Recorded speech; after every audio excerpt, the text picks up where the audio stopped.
TF1 fête la rentrée. À quelques jours du retour en classe des écoliers français, Jean-Luc Reichmann animait ce samedi 28 août une nouvelle émission spéciale des 12 coups de midi. Pour ce numéro exceptionnel du jeu de midi de TF1, l'animateur a accueilli sur son plateau plusieurs invités de marque, mais aussi d'anciens maîtres de midi, Valérie Damido, Patrick Fiori, Quenu, Agustin Galliana. Mais aussi Amandine Petit, Laurent Mariotte, Patrick Bruel, Moundir et encore Alexandre, Bruno et Paul. Pour les 12 coups de la rentrée, les 4 personnalités ont fait équipe avec des enfants.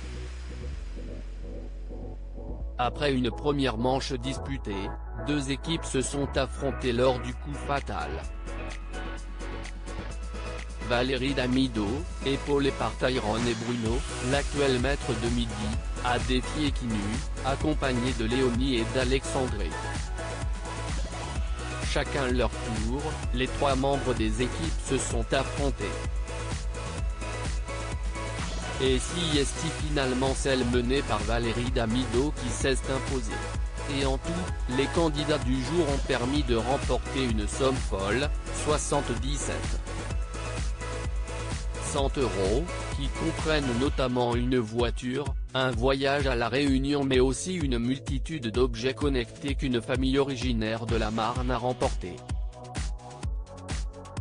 Et si tout le monde a passé du bon temps sur le plateau des 12 coups de la rentrée, il y en a un qui a savouré sa présence plus que les autres, Bruno, l'actuel maître de midi du jeu présenté par Jean-Luc Reichmann. Quelques heures seulement avant la diffusion de ce prime, il a battu un nouveau record totalement faux puisqu'il est devenu le candidat ayant le plus grand nombre de victoires dans un jeu télé. Que va faire Bruno de ses gains?